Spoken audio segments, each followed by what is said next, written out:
Oferecimento Valor, Centro de Soluções em Negócios Imobiliários.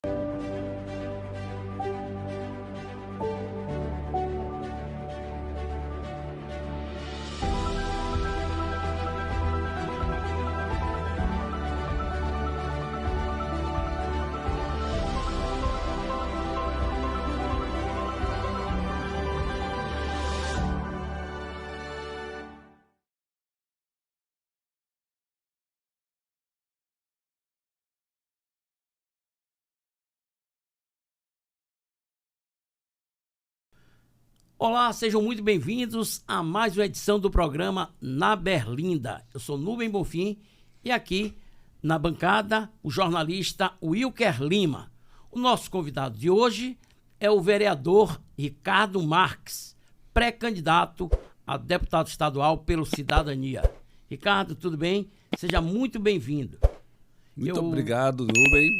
Para mim é uma satisfação estar aqui com vocês, né? Já acompanhava os programas que vocês fazem, e hoje eu estou aqui na Berlinda, mas eu quero dizer cuidem bem de mim, viu? Você tem o direito de permanecer calado caso alguma pergunta seja feita e a resposta seja desconfortável, mas nós vamos insistir em perguntá-lo. Perfeito.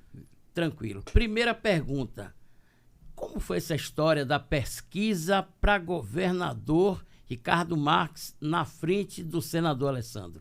Que pesquisa? Você soube disso? Não soube não. Para mim é novidade, estou sabendo agora. Teve essa pesquisa? O que circulou no ambiente cidadanista é que teve essa pesquisa que apontava você na frente do senador Alessandro Vieira e você estava disposto a aceitar esse desafio. Você aceitaria um desafio desse, de disputar o governo? Olha bem, o meu nome surgiu como... nessa conversa sobre possibilidade de ser candidato ou pré-candidato ao governo, numa entrevista da delegada Daniela Garcia. Perguntaram a ela por que o Cidadania ou o grupo não tinha lançado o nome ainda. Aí ela disse, porque a gente está esperando o momento certo, e só tem o senador Alessandro, porque na época ele era pré-candidato à presidência da República. Aí ela disse, se o candidato natural do grupo é o senador Alessandro, mas se ele permanecer como pré-candidato à presidência, nós temos outros nomes bons, com serviços prestados, que têm conhecimento no Estado, inclusive Ricardo Marques. Eu teria o maior prazer em apoiá-lo. A partir daí o nome começou a ser falado, né, nas ruas. As redes bombaram, né? As redes bombaram. Porque as pessoas, como veem um trabalho que eu faço nas ruas, aí identifica muito com o trabalho de executivo, de estar na rua querendo ajudar a população a resolver os problemas diários, saúde, transporte, educação, e isso é algo específico de executivo. Aí as pessoas lançaram esse nome, eu disse que toparia o desafio, até porque realmente eu tenho uma prestação de serviço aqui no Estado há mais de 20 anos, conheço todos os personagens da política, que entrevistei todo mundo, sei a capacidade, o que já foi feito, o que deixou de fazer aqui do Estado, conheço os problemas do Estado, e eu disse, seguindo alguns colegas que me entrevistaram, eu disse que toparia. Se fosse vontade do grupo, eu toparia sim colocar o meu nome como pré-candidato, mas ficou naquilo mesmo. Você falando agora de uma pesquisa... Rolou uma ciumada no meio? Não sei se rolou ciumada, porque na época o senador estava como pré-candidato à presidência. Mas lá no meu grupo, eu vou ser bastante sincero, o meu grupo não falou muito. Foi falado mais fora do meu grupo. A população falou bastante nas minhas redes sociais, os jornalistas falaram bastante. No meu grupo não houve assim, uma conversa mais séria a respeito disso. Wilker. Nubem. E o poder emana do povo. Né? A minha pergunta é o seguinte, vereador Ricardo. CPI da pandemia, por que não funcionou aqui em Aracaju? Porque nós temos lá uma bancada da situação, que é muito maior do que a bancada de oposição, que não tinha interesse nenhum, apesar de todas as situações que ocorreram aqui. Desde o hospital de campanha, servidor que supostamente teria desviado R$200 mil da conta da Secretaria da Saúde no período de pandemia para a conta pessoal dele. O caso está no Ministério Público Federal, sendo investigado também pelos dois ministérios, Ministério Público, Estadual e Federal, entre tantos outros casos. Né? Hospital de campanha. Hospital de campanha, a questão, não sei se vocês souberam, daquela Câmara Fria que cuida das vacinas. Todas elas praticamente queimaram, pifaram durante o período de pandemia. E vacinas foram perdidas. Então, tínhamos muita coisa para investigar, aprofundar. Claro que a mola mestra seria o hospital de campanha, que chamou o incêndio do Nestor Piva, aquele incêndio que até hoje não foi explicado. Pessoas morreram naquele incêndio. Então, mas infelizmente, sozinho, eu lancei a CPI, queria muito poder aprofundar esse fato, mas apenas 5 vereadores de oposição. Alguns da situação ainda disseram assim que poderiam assinar, que eu precisaria ter pelo menos 8 assinaturas, mas infelizmente não consegui, e quem perde, na minha concepção, é a população aracajuana, porque não conseguimos aprofundar. Disseram que já tem as instituições de fiscalização estão apurando, como polícia, Ministério Público, mas cada uma apura na sua área. Não apura exatamente as suas responsabilidades políticas. E eu sei que... Nesse caso, então, o senhor acha que eles se acovardaram, os demais vereadores? Acovardar é a palavra muito forte, mas eu acho que eles simplesmente não quiseram colocar o rosto para botar para frente isso daí.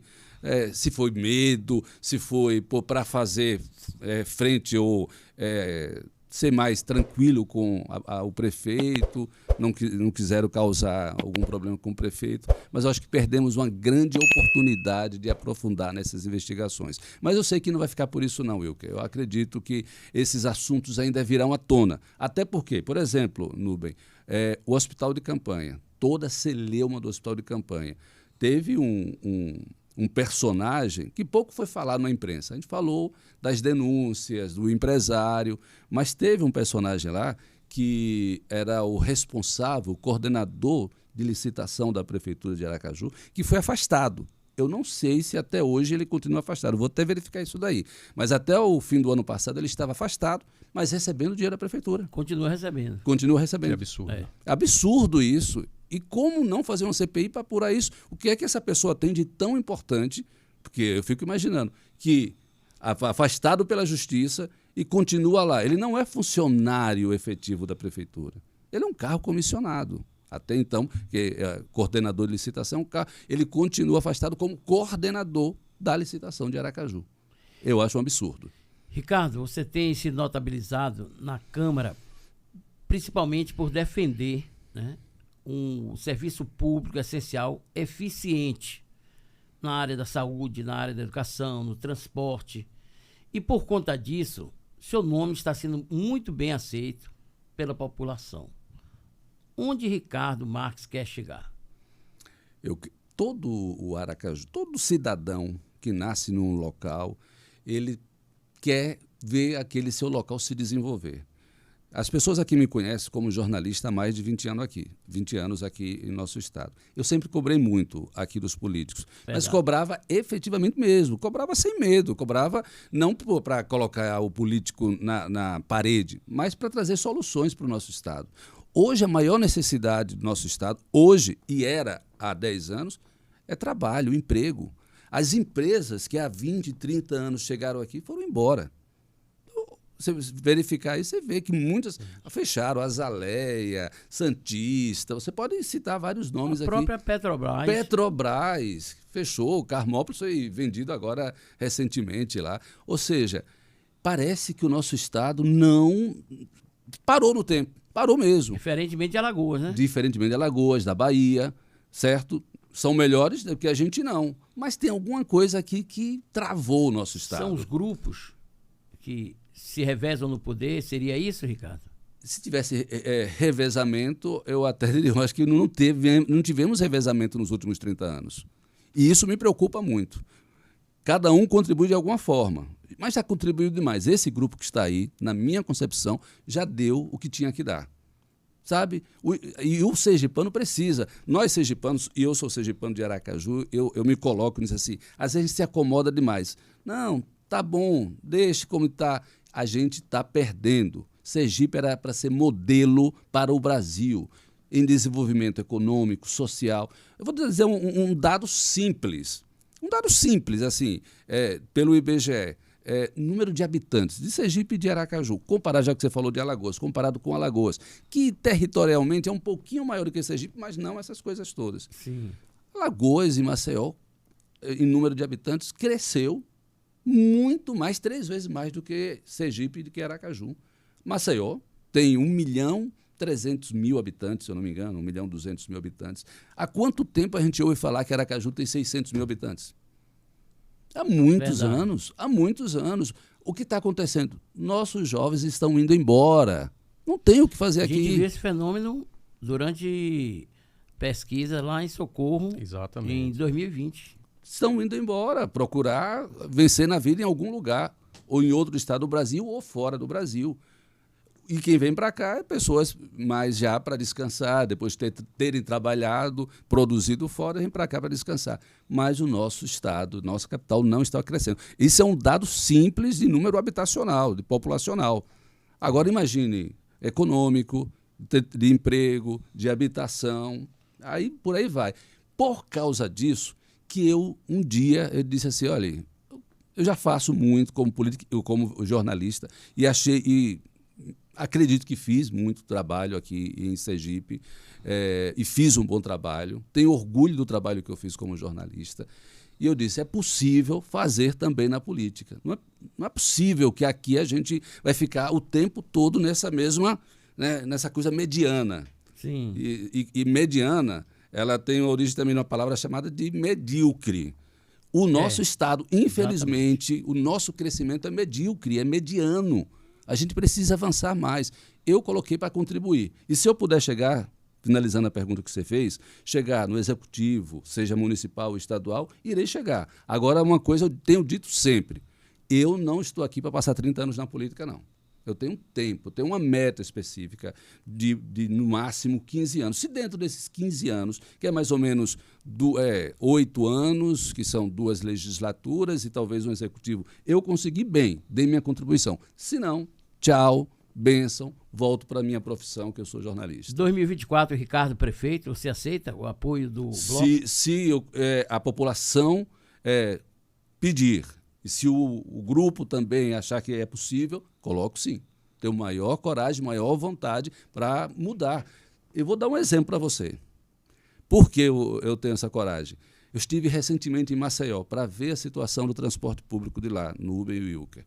A gente sabe que nossa situação, nosso transporte aqui é caótico. Não é ruim, não. É caótico. Se fosse ruim, está ruim em quase todo o Brasil. O nosso está abaixo de ruim, está caótico mesmo. Eu fui lá porque Maceió conseguiu fazer a licitação do transporte. Aí eu procurei o Ministério Público Estadual de lá, promotora Fernanda Moreira, do Patrimônio Público de Maceió. Ela está acompanhando esse processo desde o início.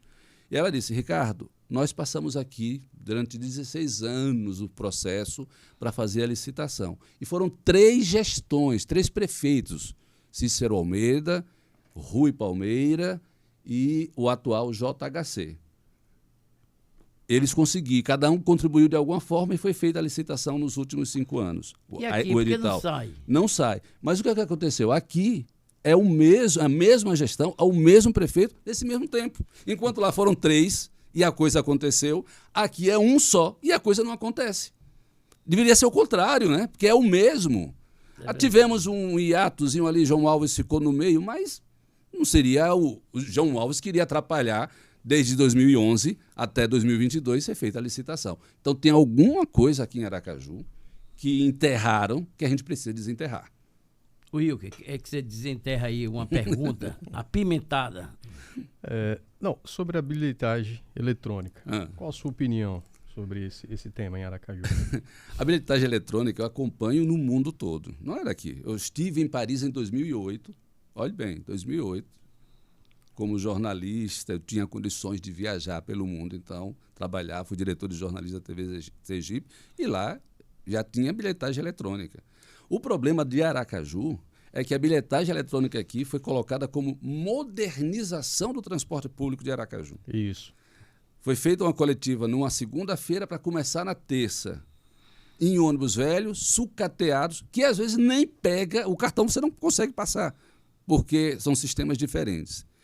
Eu fui em Maceió, como eu acabei de dizer, lá tem bilhetagem eletrônica em 100% dos ônibus, mas lá tem Wi-Fi nos ônibus, você paga não com um cartão específico do CETRANSP, do sindicato, você paga com qualquer cartão de crédito, ou seja, você tem opção para pagar, e teve um período de tempo para as pessoas se adaptarem. Lá as pessoas não reclamam da bilhetagem eletrônica, porque elas têm o dinheiro no cartão, o dinheiro dela. Aqui as pessoas são obrigadas a ter um cartão. E se não tiver, desce do ônibus. Olha que absurdo isso aqui. Isso configura venda casada de acordo com o artigo 39 do Código de Defesa do Consumidor. Então, o consumidor não está obrigado a comprar ou contratar qualquer serviço, né, por conta de outro. Bom, eu estou contratando o serviço de transporte coletivo, mas eu não sou obrigado a pagar apenas com cartão. Eu devo pagar com dinheiro e a lei me faculta isso. Então, aqui está desobedecendo. E não só desobedecendo, forçando o aracajuano a descer do ônibus. Eu tenho um contato de uma senhora grávida que ela não estava com cartão, foi logo no início, ela não tinha um cartão, o motorista obrigou ela a descer, a senhora não pode ir. E a pessoa fica no meio da rua. Isso é absurdo. Como o prefeito Edivaldo Nogueira aceita uma coisa dessa, como se fosse normal. Isso não é modernização. Isso, de jeito nenhum, isso é modernização. Eu não sou contra a bilhetagem eletrônica, mas uma outra coisa que eu trouxe para cá como sugestão para a Prefeitura de Aracaju, para a bilhetagem eletrônica, subentende-se que não vai ser preciso cobrador, certo? Isso. Realmente não precisa. Lá foi feita uma requalificação dos cobradores para eles se adaptarem em outras áreas, inclusive fora do setor de transporte. Ou seja, quando a bilhetagem eletrônica 100% chegou lá, o sistema estava preparado para a bilhetagem, tanto para a requalificação dos cobradores, quanto também para os passageiros. Aqui foi tudo ao contrário. Nós estamos vivendo na era medieval, não se pode acontecer. Goela abaixo. Né? Goela abaixo. Isso não pode acontecer. Lamentável. Eu não aceito isso. E é por isso que eu tenho falado muito com relação a isso, porque não é possível. Parece que as pessoas aqui em Aracaju têm medo. Eu não tenho medo porque eu estou embasado em informações. Eu não levo uma denúncia simplesmente por levar, por denúncia. Eu levo com informações concretas de como são feitas em outros locais e como poderia ser feito aqui. Por que o povo aracajuano não pode ter um transporte de qualidade? Por que o povo aracajuano não pode ser bem tratado? Por que a pessoa tem que descer do ônibus? Porque não tem como... Olha, a pessoa está com dinheiro. O código é bem claro, nada pode ser recusado à venda com pagamento em dinheiro. Pois é. Você pode oferecer outras possibilidades, mas nunca recusar o dinheiro. Nubem, olha, a senhora vai descer no terminal, a senhora vai pagar a sua passagem no terminal. Agora, descer, não. Isso é desrespeito com o cidadão. Prestando desserviço à população. E eu não acredito. Quando eu disse assim, não é possível que isso não chegue aos ouvidos do prefeito Edivaldo Nogueira. Ele é prefeito dos aracajuanos e das aracajuanas. É verdade. E com a mídia, né? Do jeito que está hoje, a informação chega muito rápido. Muito rápido. Isso daí está sendo discutido, a imprensa tem mostrado isso. O Ministério Público já foi provocado com relação a isso. E não houve um planejamento, foi lançado de forma assodada, né? Num dia você faz a reunião, no outro já está valendo. E ainda lança como modernização.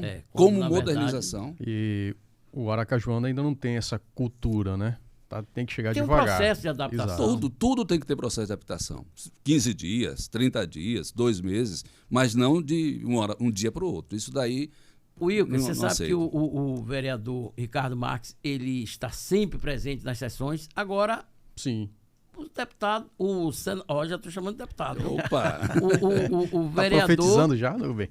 O vereador não esteve presente lá na CDL. Muita gente perguntou, cadê Ricardo?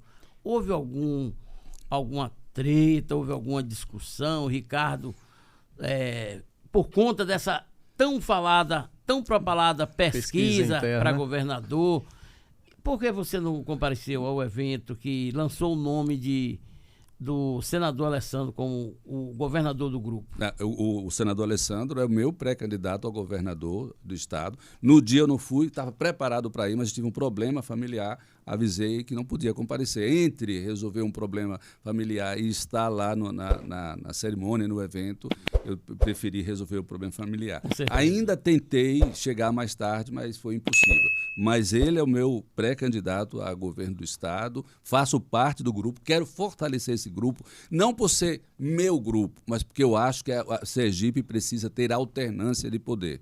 Mas a alternância mesmo, com pessoas novas. Esse grupo está aí, os nomes que estão sendo colocados, seja para o legislativo, seja para o executivo, são pessoas que têm pouco tempo na política. São pessoas que não têm amarrações com grupos antigos que estão aí há muitos anos fazendo a política de Aracaju. E eu não estou contra ninguém, não, que está há muito tempo na política. Mas eu só acho que tem que dar espaço para outras cabeças, para outros pensamentos, para pensar diferente, trazer outras modalidades de gestão aqui para o nosso estado. É por isso que eu estou nesse grupo daí e não tenho nada contra a nomes como Jackson Barreto, Valadares, como o senador Rogério Carvalho, como Belivaldo Edivaldo e quem quer que seja. Não tenho nada contra, mas já acredito que já deram sua contribuição e agora é hora deles se aposentarem, gente. Pelo amor de Deus. Sergipe, Aracaju, nosso estado, não tem pessoas. Todo dia nasce gente nova aqui. A gente vai conviver com os mesmos a vida inteira. Obrigado, vocês que já deram sua contribuição. Agora dê espaço para os outros. Se os outros errarem, aí vocês vêm aconselhar. Mas não, a vida inteira, comandar o nosso estado tão pequenino e tão assim promissor que eu vejo que Sergipe é um estado que pode ser modelo para o Brasil e para o mundo. Bacana. Perfeita a colocação, vereador. Vereador, você teve um ano bastante produtivo na Câmara de Vereadores de Aracaju, com um pouquinho mais de 14 projetos apresentados. Isso. Quais deles foram aprovados e, na sua visão, o mais relevante para a sociedade? Olha bem, isso foi aprovado e foi agora, um ano depois. Foi uma frustração, né? Que eu entrei, eu disse, vou fazer projetos, que é nossa cabeça, o parlamentar tem que apresentar projetos, indicações e tal. Só que eu esqueci que eu era da oposição. Então, a dificuldade é maior das minhas proposituras avançarem. Aí eu disse, bem, se for por projeto, eu não vou fazer nada aqui, porque não vão dar a vez para mim. Então, por isso que você falou assim, você teve um ano produtivo. Eu tive um ano produtivo porque eu estava muito na rua, não por causa da aprovação de projetos.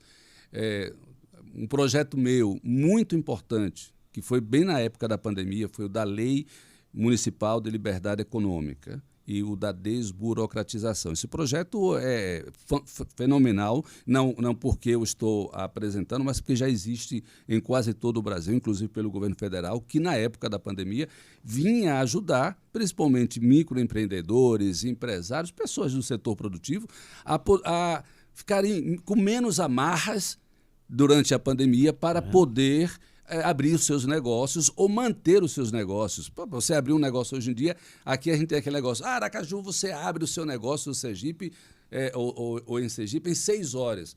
Sim, você abre. Agora, abre assim, no papel, mas abrir especificamente o seu negócio, que precisa de licença disso, licença daquilo, precisa ir em um órgão ou em outro, não é tão fácil. Essa lei da liberdade econômica e da desburocratização vinha para facilitar isso, principalmente nesse período aí pandêmico e pós-pandêmico, para ajudar na geração de emprego e renda da população, ou seja, para que incentivasse os empresários, os microempreendedores, pessoas que têm um negócio que a gente chama de baixo risco, que não precisa ter tanto trabalho das secretarias se envolverem. Hoje com a internet, você consegue fazer tudo. Aracaju não consegue fazer tudo ainda pela internet. As secretarias não estão interligadas ainda. É verdade. No que a gente chama de agiliza. Então, era esse o objetivo desse projeto que a gente protocolou no início do ano passado. Ele foi lido no início do ano passado, apesar de eu ser de oposição. Mas como viram que eu era da oposição, o projeto mal chegou para ser analisado. Eu implorei para que os meus pares pudessem analisar. Analisem, pelo menos. Mas disseram que não podia, que era antijurídico. Eu disse, como antijurídico? Isso foi aprovado em vários municípios do Brasil. Então era desculpa mesmo. Era desculpa mesmo. É tanto que agora, depois que teve uma grande repercussão, porque os empresários caíram em cima, pressionaram os vereadores e as vereadoras, aí pediram para eu reapresentar o projeto. Só poderia reapresentar no próximo ano, então eu reapresentei agora. Foi lido novamente. Eu acredito que esse projeto agora vai avançar.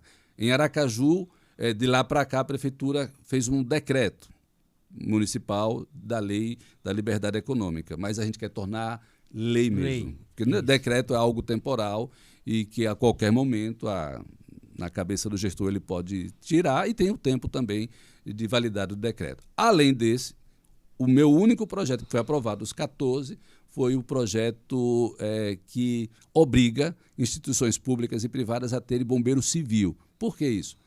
Foi um projeto que eu coloquei logo depois do incêndio da Nestor Piva. Sim. Porque teve um incêndio da Nestor Piva, mas um mês antes teve um princípio de incêndio no Fernando Franco. E tinha um funcionário lá da Multiserve, dessas empresas, que conseguiu apagar o do Fernando Franco. No Nestor Piva não tinha ninguém que entendesse de extintor, que entendesse daquela coisa que a gente aprende no CIPA, né? De controlar incêndio.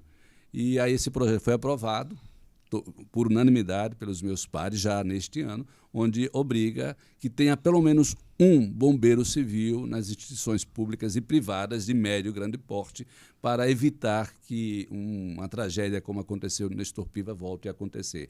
Aí você pode perguntar, mas um bombeiro civil para evitar incêndio? Não, bombeiro civil serve para muitas coisas, para acompanhar a manutenção elétrica, para hidráulicas e tudo mais, inclusive para a nossa orla da Atalaia, que não tem guarda-vida, né? A gente sabe que lá nós temos aquele setor lá do Corpo de Bombeiros Militar, que tem 2 ou 3 bombeiros militares, mas eles trabalham ali não especificamente para a orla, mas para toda a área litorânea de Aracaju, Estância e os municípios sergipanos aqui. Ricardo, você tem conhecimento se o município de Aracaju indenizou as famílias daquelas vítimas do incêndio lá do Não foram indenizadas. Na verdade, as famílias tiveram um apoio assim naquele momento e depois cada um foi viver a sua vida.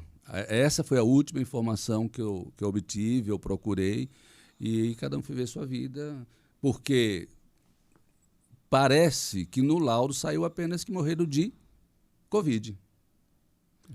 Foi o que a gente... então, se morreu de Covid, seria mais uma vítima da Covid.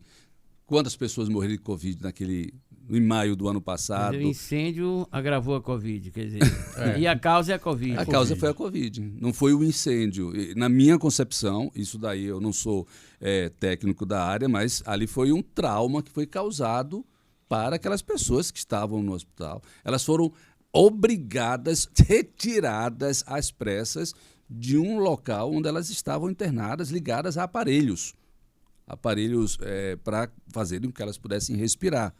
E, de repente, elas foram colocadas do lado de fora. Isso, na minha concepção, causa um trauma. Ali está caracterizada a responsabilidade objetiva do município, o artigo 37.6 da Constituição. Para isso acontecer, teria que ter uma investigação. O IML teria que ter sido acionado para levar os corpos para o IML para fazer uma apuração. Isso não foi feito. O IML não foi acionado. Se não teve apuração, as pessoas morreram. Cadê o Ministério Público? Pois é, as pessoas uma forma de abafar o caso. As pessoas morreram de Covid. Lamentavelmente. Para aquele programa do documentário que está vindo aí, para resgatar esses casos. É importantíssimo. Exato. É importante ir atrás das famílias. A gente foi atrás de algumas, e por isso que eu estou trazendo essa informação, eles disseram não.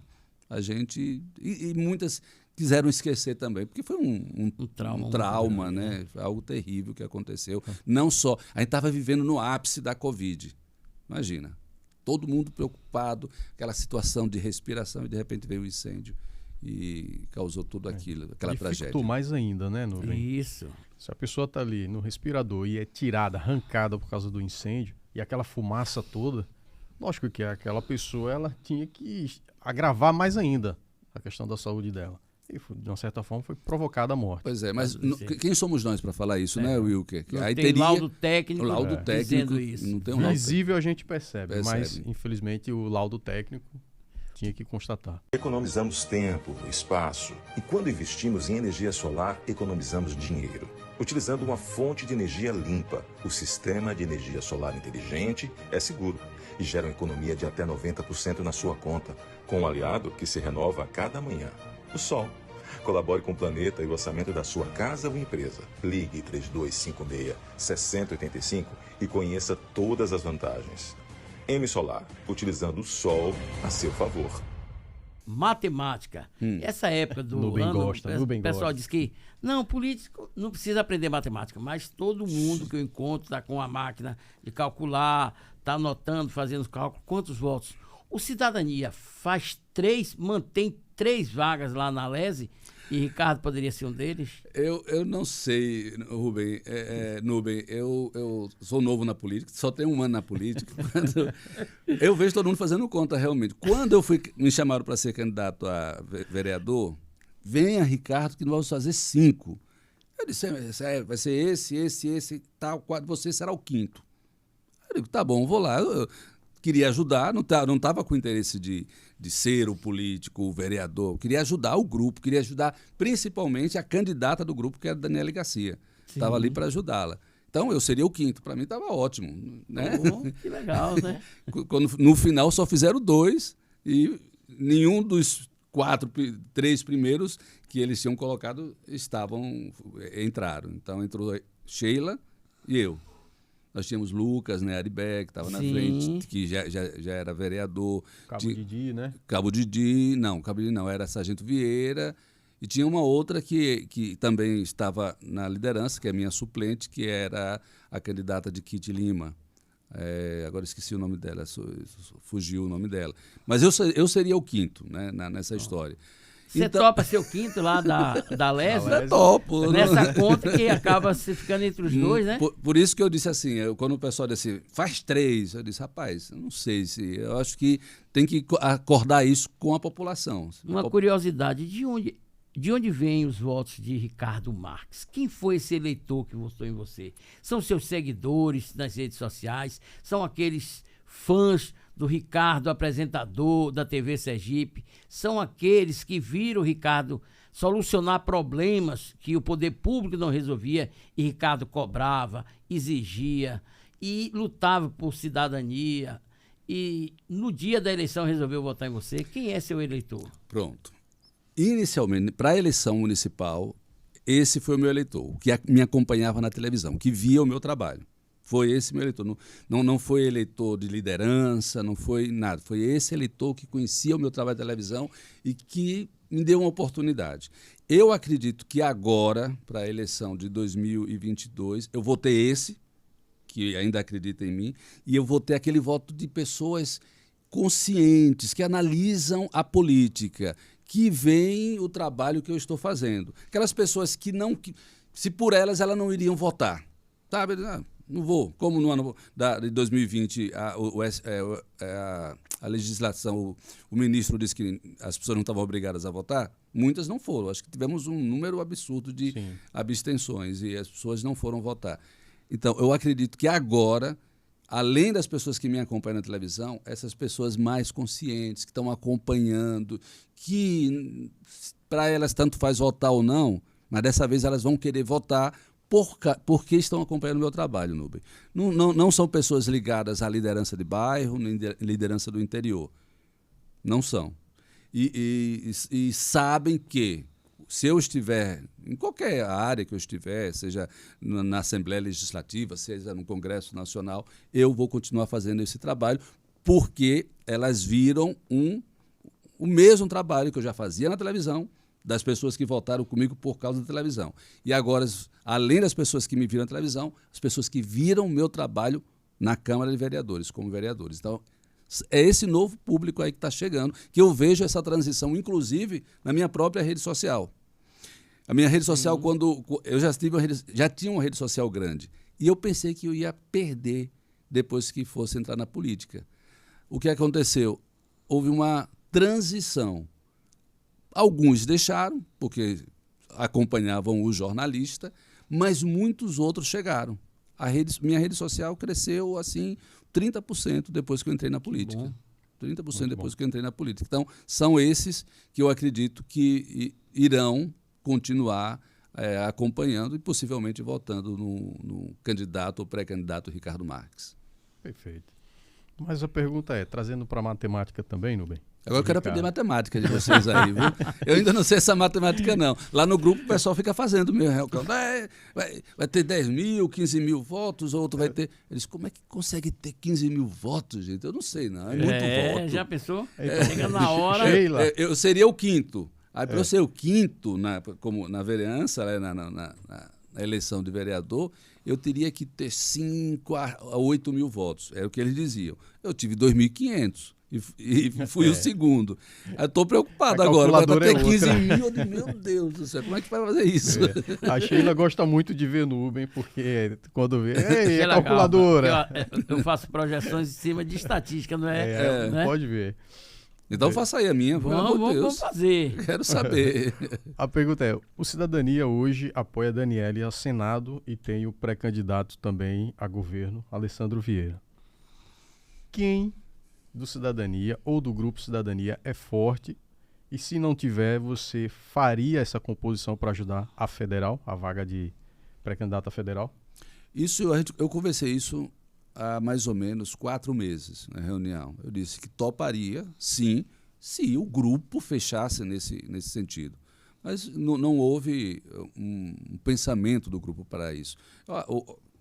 Hoje é dia 1º de... Então, não há mais tempo suficiente para isso, para pensar. Eu acho que foi um erro do grupo, eu digo isso claramente lá, que a gente não se preparou antecipadamente para essa situação, para formar uma chapa, ter uma chapa boa para estadual, mas não temos chapa para federal, de jeito nenhum. Eu colocaria, mas se o grupo tivesse coeso nesse sentido, não tenho dúvida nenhuma. E eu tenho certeza que outros viriam com um nome como o meu ou outros nomes, porque a gente precisa formar uma legenda, um coeficiente para pelo menos, eleger um deputado federal. E o grupo é forte para isso. O advogado Adi Machado, ele vai para federal, ele continua no partido? Olha bem, a gravação nós estamos fazendo hoje, né? Eu não sei se ele vai continuar no partido, não. Ele deve ir para federal, mas não sei se ele continuará no Cidadania.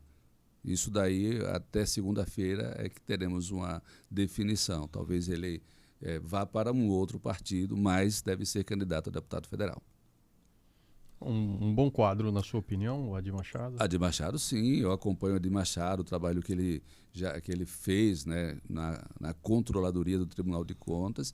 É um nome bom. É um nome que está sendo preparado, né? Eu acho que não para essa assim, eleição. Igual ao seu, né? Um nome leve igual ao seu. Que está sendo preparado. Renovação. A população precisa conhecer o trabalho dele, o que ele fez mais efetivamente. Ele era um homem de bastidor. Agora ele está aparecendo mais... Mas é um nome, sem dúvida nenhuma, um nome bom para essa nova geração de políticos que está chegando em Sergipe. Não tenha dúvida quanto a isso. Ricardo, o que muda se Valmir de Francisquinho se lançar candidato a governador? Atrapalha os planos de Alessandro Vieira ou não interfere? Eu acho que seria um apoio para o estado de Sergipe se Valmir de Francisquinho entrasse como candidato ou pré-candidato ao governo junto com o nosso grupo. Não tenho dúvida com relação. Valmir de Francisquinho, eu não acredito, não vejo Valmir de Francisquinho no grupo do governo, não vejo Valmir de Francisquinho no grupo do senador Rogério Carvalho. Ou ele iria sozinho, né, ou estaria afinado com o nosso grupo. Claro que iria atrapalhar, porque é o nome mais leve que a gente vê hoje. É o nome que a gente ouve nas ruas, seja em qualquer região que a gente vai. Eu tenho batido perna em todo o estado de Sergipe. Aqui em Aracaju, ele já está entrando com uma certa densidade. No Agreste é a região dele. E no centro-sul do estado também, ele já está sendo bastante falado. Agora, se ele vai ou não vai, essa é a grande questão, né? Se ele terá coragem. Aí uma pergunta que eu faço, né? Eu também faço perguntas, por que ele não vai? Tem algo que pode impedir Porque o povo está pedindo. Olhe bem. É verdade. O povo está pedindo. Ele deve ter pesquisas com relação a isso. sim, para consumo interno. As pessoas têm falado isso. Eu tenho um programa na rádio e quando a gente coloca lá, as pessoas citam muito o nome dele. Por que ele não vai? Olha, uma coisa que chamou a atenção de muita gente, quando ele disse que se o conselheiro Ulisses Andrade fosse o pré-candidato escolhido por Belivaldo, ele abriria a mão da candidatura. Agora a pergunta é por quê? Ele é tão amigo, ele é parente, ele é aliado de Ulisses. Então ele disse, amizade, né? não disputaria. No decorrer do ano, nós vimos a aprovação, agora recentemente, a aprovação das contas de Valmir, referente ao exercício de 2018, quando ele foi preso, naquela operação Juízo Final. Sim. Sim, sim. E agora estão pendentes, né, de julgamento as contas de 2019 e 2020. Então, se Valmir não se lançar candidato, na minha avaliação pessoal, é porque há alguma pendência e Valmir não quer arriscar. Algum conchavo. É uma pendência que ele não quer arriscar, mas, na minha concepção também, todos os gestores têm pendências. Isso. Não é? As pendências estão. verdade. Ninguém está isento de ter pendência. Alguma coisa que pode ser corrigida. Pode Né? ser aprovado com ressalva, Com ressalva, pode corrigir. corrigir, né? exatamente. Uma irregularidade não, necessariamente não é um ato de improbidade Não é ato de administrativa, improbidade, né? é algo que aconteceu. Opa, a gente escapou isso, vamos corrigir, pronto. Exatamente. Paga-se multa muitas vezes. Com certeza. Né? Então, se for só por isso, eu acho que ele está perdendo um momento muito importante. E olha que eu sou de um outro grupo, eu não sou do partido dele, né? Eu sou do Cidadania, ele é do Partido Liberal.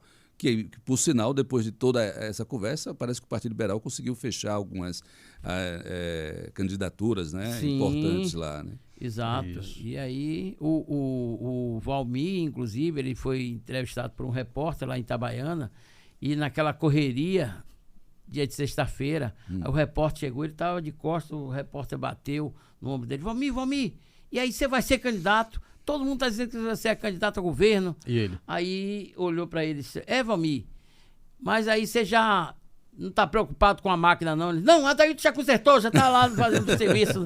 Então ele estava tão desligado com relação à política que ele pensou que era a máquina, o trator, né? E não a máquina administrativa do governo. Agora eu vou ser bastante sincero, se ele fosse o pré-candidato ou o candidato, ele teria uma vantagem muito grande na frente dos outros nomes que estão postos aí, inclusive do meu grupo, o senador Alessandro Vieira. Não tenho dúvida com relação a isso. Eu gostaria muito que os dois grupos caminhassem juntos, até para ter força mesmo para tirar o grupo que já está aí há mais de 30 anos, não tenho dúvida. Aí seria o trator Seria contra a situação? Seria o trator, não tenho dúvida com relação a isso. O senador Alessandro, ele se referiu às candidaturas do senador Rogério Carvalho e do deputado federal Fábio Mitidieri, como ele disse assim, ó, em Sergipe não vai ter terceira via.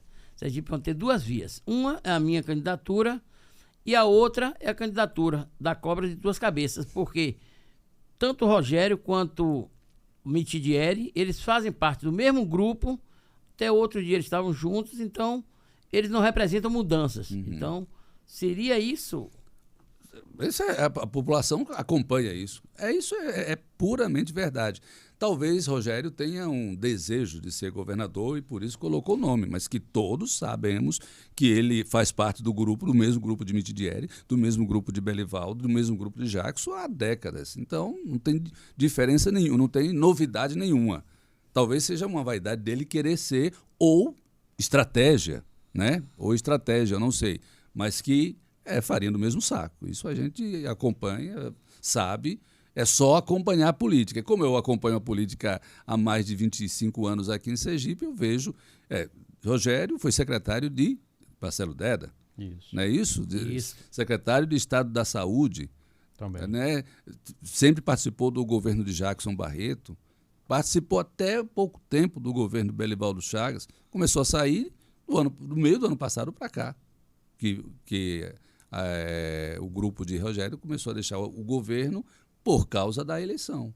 Então, quando é que a gente vai dizer que são oposição uma à outra. Não, eles fazem parte do mesmo grupo. Se Rogério ganhar, eu acredito que... O suplente Rogério é o tio de Fábio Mitidieri. Isso. Exatamente. O empresário Jorge Mitidieri. Jorge Mitidieri. É o famoso junta agora, né? Separa espalha agora e lá na frente junta. Se junta, sem dúvida nenhuma. Isso não pode mais acontecer na política de Sergipe. O que muda com Alessandro Vieira caso ele venha a vencer as eleições? Ruptura completa do sistema estabelecido hoje em Sergipe. Não tenha dúvida com relação a isso. Completa. Aí as pessoas temem, quando a gente fala isso, meu emprego ou meu CC vai estar em perigo. Não é isso que a gente está falando. É ruptura de ideias mesmo, de forma de fazer governo, de estratégia para o crescimento do Estado. Infelizmente, o nosso Estado, 60% é funcionário público ou cargo comissionado. E as pessoas temem muito isso. Tem que parar de ter esse medo, porque a vida do sergipano pode melhorar para cima, para um outro nível. A gente tem que parar de ficar sempre tateando na mesmice, ganhando pouco. Nosso nível salarial é muito pouco aqui, porque a gente não tem crescimento nenhum. Então, é uma ruptura que vai acontecer na forma de se fazer gestão nesse Estado.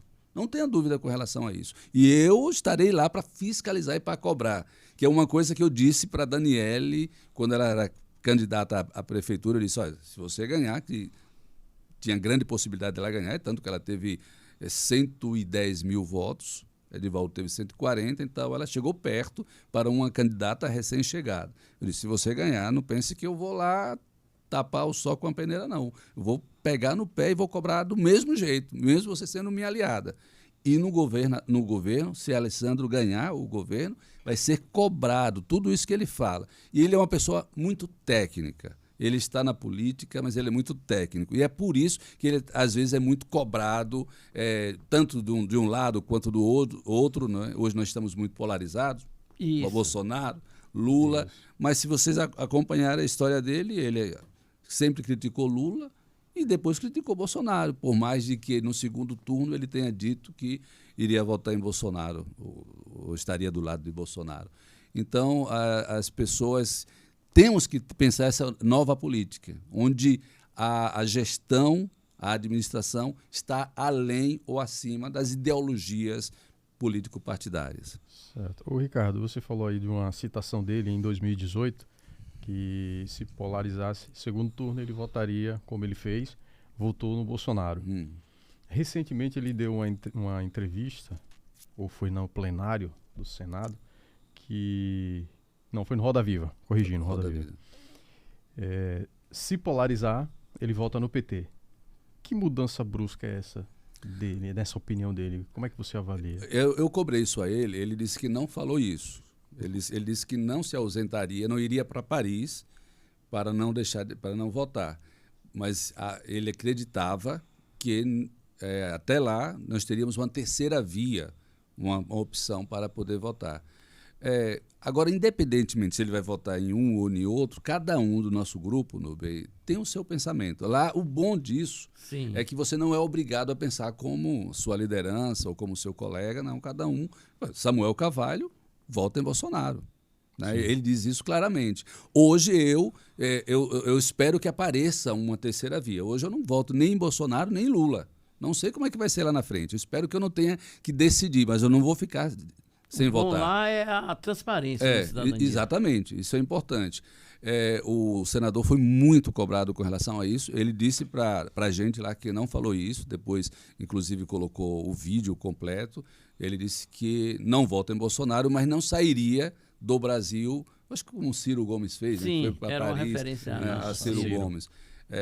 Eu espero que no cenário... lá na frente, em outubro, a gente possa ter um cenário melhor, não polarizado, como a gente está vendo isso aí, mas a gente não pode nem voltar ao passado, que a gente já viveu, já sabe como é. Votei em Lula 2 vezes, não gostaria de votar mais. Votei em Bolsonaro, mas também não quero votar mais em Bolsonaro. Acho que a gente tem que sempre mudar e ter opções para mudar. Somos mais de 200 milhões de brasileiros e a gente não pode se resumir a 2 nomes.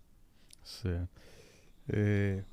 Você tem atuado bastante em Aracaju e cobrando sobre as obras inacabadas. Qual o resultado dessa sua fiscalização até agora? Há muito. Temos tido muito resultado de obras que estavam inacabadas e que, por causa do nossa cobrança e fiscalização e mostrando onde o dinheiro estava, as obras começaram a serem concluídas. Mas mais do que esses resultados, o que eu tenho tentado mostrar é o gasto desenfreado do dinheiro público. Porque na nossa casa a gente tem controle. Nossa, poxa, quando eu vou pagar uma conta de luz, eu já digo para minha filha, opa, desliga aí a televisão. E ali é o dinheiro do povo.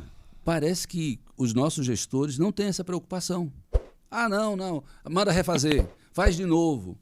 Oxe, eu acabei, antes de vir para essa entrevista, eu vim para um bairro chamado Dom Luciano, que eu estive lá no início do ano passado. Inclusive tem uma ação minha no Ministério Público por causa disso, porque foi um bairro onde a prefeitura fez ele todo.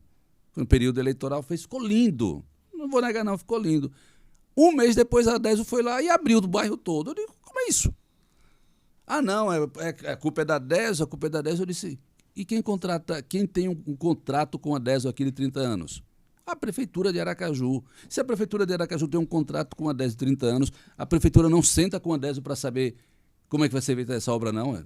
Vai precisar fazer esgotamento sanitário aqui. Faça primeiro o esgotamento para a gente fazer a infraestrutura completa. Aí não. Um mês depois a Desio vai lá, abre. Tudo. Aí eu voltei agora, um ano depois, o Dom Luciano está todo esculhambado. Desculpe, perdão a palavra, todo esculhambado. Vai ter que ser refeito de novo. Um absurdo isso. É dinheiro público, literalmente indo para o ralo. Só que não sai do seu suor, do suor do gestor. Ele não sente esse dinheiro. Aí vai pedir mais dinheiro emprestado, vai pedir do governo federal, da Caixa, dos brinks da vida aí, os bancos internacionais, e lá na frente o povo paga. Você não sente no seu bolso. E isso a gente tem que acabar. Essa fiscalização eu tenho feito com muita insistência mesmo, porque eu nunca vi isso na minha vida, não. É muito de... Por isso que a gente não entendia, como jornalista, essa coisa acontecer, porque não sai do bolso, não sente doer. Você sente doer quando você tem que comprar uma carne, pagar uma luz, a água, a gasolina. Aí você sente, poxa. Falta de planejamento. Né? Total. Ricardo, discussão sobre o novo presidente da Câmara. Como é que está isso? Embora seja somente está uma discussão boa, viu, Nuno? O Cidadania já tem um candidato? Olha bem, não, porque ainda não foram lançados os candidatos. Está as conversas lá. Vinícius Porto. Vinícius Porto, Ricardo Fabiano Vasconcelos. Oliveira, Ricardo. Fabiano Oliveira. Surgiu agora o nome do doutor Manuel Marcos também. Vocês simpatizam com algum nome aí? Eu sou amigo de todos. A gente vai conversar. Eu disse, quando eu entrei na Câmara de Vereadores, que eu nunca vou me abster. Tanto que eu votei em Nitinho. Só tinha Você Nitinho. não vai para Paris, não? Não vou para Paris, não. Só tinha Nitinho, eu disse assim, eu vou votar nele. E disse para os meus eleitores, olha, votei em Nitinho e vou cobrar. A minha postura na Câmara, as pessoas viram. Votei em Nitinho, mas em nenhum momento deixei de cobrar ele. Nitinho está fazendo uma boa gestão? Ele pelo menos ouve todo mundo. Eu estou falando assim de Câmara de Vereadores, entendeu? Isso. Não de trabalho lá. O trabalho interno. Corpus, exatamente. Ele trata todos com o mesmo nível, seja da base do prefeito quanto a oposição. Ele não tem essa diferenciação. Então, para mim, novato na casa tem sido muito tranquilo. Netinho, eu não falei para você aqui nessa entrevista aqui no início, eu era oposição, eu cheguei, poxa, meus projetos não entram porque eu sou da oposição. Eu cobrei muito isso dele. Sim. É tanto que, com o passar dos anos, os projetos começaram a entrar. Não pode acontecer isso. Claro. A questão da prefeitura, do executivo, da base, não pode interferir. É um poder independente. Exatamente, da situação interna da casa. Nós somos todos iguais ali. Somos pares. Então, me dou muito bem com ele. Tem sido um bom presidente, nesse sentido, internamente lá. É da base do prefeito, claro, e vota nos projetos da prefeitura. Eu também voto em alguns projetos da prefeitura interessantes, aqueles que são para a população realmente, mas quando não são, não voto. Eu sou dessa forma, independente de ser oposição. E com relação, eu acho que Para a eleição de presidente este ano, teremos muita interferência, na minha concepção, do Poder Executivo Municipal e estadual. Teremos muita interferência. Eu estou só observando lá. Quero ver lá e vou contar tudo, não tenho dúvida. Com certeza. Isso me lembra, Nubem, do quadro Pinga Fogo.